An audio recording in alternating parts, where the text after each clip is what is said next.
Okay, will you guys please introduce yourselves, tell us a little bit about what you do, and tell us about what brought you to Music That Makes Community. Do you want to go first? I'm Sister Helena Marie. I'm a member of the Community of the Holy Spirit, and we have a house here in Manhattan and a house in Brewster, New York. And in Brewster we also have a farm, and we do a lot of music. Of course, we sing the 4 offices every day. Well, we sing the 4 offices every day ideally, and have a Eucharist usually several times a week. And I came to this workshop because I wanted to learn to do, because it's been my experience that when people sing with a book in front of them, they sing differently than when they put the book down and they just sing. And I would like to say I had this most amazing experience during this workshop that we were doing Ana Hernandez's piece, Open Your Heart. And I had sung that a couple of times before with the music in front of me. I don't know why, but I had it in front of me. In fact, I think I tried to teach it to our group, and I had the music in front of me. And I was concentrating on singing the notes and teaching the notes. And when we did it this time, and I had no notes in front of me, and we just did it for several times, suddenly I realized this piece is about opening my heart, not about singing the right notes. And I just broke down. Honestly, I just broke down. I realized, oh my gosh, my heart is closed. So, the song is about opening my heart. So it was a really important experience for me. I'm Matthew Wright. I'm an Episcopal priest, and I live with the Community of the Holy Spirit at their farm in Brewster. And I'm being really interrupted. Hold on. Hey guys, could you keep it down, please? We're doing some interviews. Thank you. Sorry, I just couldn't keep my train of thought. Okay, so Matthew, why don't you start again? All right. I'm Matthew Wright, and I live with Sister Helena Marie at the Community of the Holy Spirit at their farm in Brewster. And I serve a small congregation, St. Andrew's in Poughkeepsie. And I came to the conference or the workshop because I'm interested in how we can free up our worship with this kind of music. We're interested in creating more creative and flexible worship at the farm, and wanted to see what I could take away from this.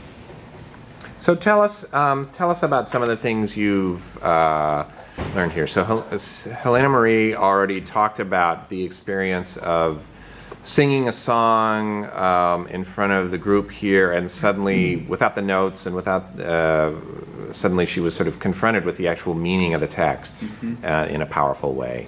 Any other kinds of experiences or insights or skills that are sort of new here for you? One of the things I mentioned in the larger group was that I've really been influenced by Sufi worship coming out of the Islamic tradition. And that worship often will have movement in a circle, will have chanting, and it's typically paperless. And I've wondered for a long time how we could bring that energy more into Christian worship spaces. And we typically have pews, and we have books in our hand the whole time, especially in our Anglican tradition. And so the first morning here, we had morning worship that was paperless, and we began moving in a circle with a chant, and then there were harmonies or other lines layered in over top of that. And I found it deeply engaging and meditative to sort of drop into a space and be using our bodies and be moving in a circle. And that's the kind of thing I've been wanting to bring into Christian expression. So I really look forward to taking some of that away and putting it into practice. Cool. And Helena Marie, any you're kind of a trained musician, right? You've got some you great piano player and presumably have a fair amount of music training. Right. So a lot of people who are thinking about coming to these conferences actually do have a lot of training. What is in it for someone who's already got a lot of theory background, plenty of piano and keyboard skills, lots of experience directing choirs? What does the conference offer for them? Well, one of the things that I got from this conference was learning how to teach a song to a congregation or to a group. Like I didn't really realize how important it is to say sing my line first and then have the congregations imitate it, or how important it is to sing it through. In my small group, it was said that it's better to sing it through all the way through once, and so that there's this feeling of the whole, and then break it down and phrase by phrase, and all those kind of things were really helpful to me.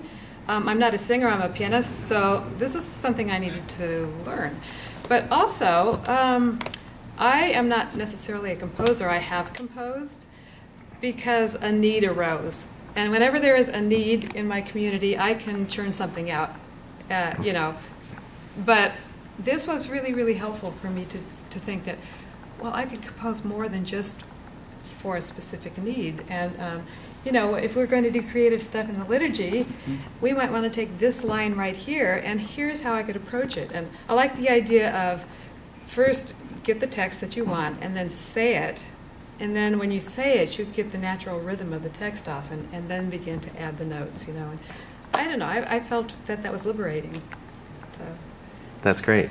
I found similarly the work around leading this music really helpful in realizing how minimal direction needs to be and how much more powerful it can be to actually have no worded direction, just to step forward and lead the first line and then motion for the congregation to join in. And it was amazing how quickly we all took to it and how powerful it was, and how that energy can be dissipated when you say, okay, now we're going to have a chant and it's going to have this many parts, and you start, you just lose the energy. And just to step in and trust that the people can join the music. And we saw again and again how possible and how powerful that is. Great. Any final thoughts? Any other surprises or things that you think you're going to take away and take back home to your where you worship and your community? Well, I love what you said this morning in your workshop, that you're, as an accompanist or as an instrumentalist, you're playing to the room. I mean, you're playing the room, I think you said. You're playing the room. Your job is to support the whole group and to bring the whole group together.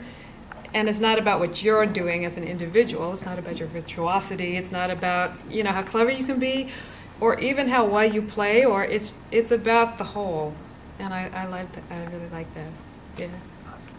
I think learning to trust people's natural capacity with music, and to trust that they can take this on without a lot of work and preparation.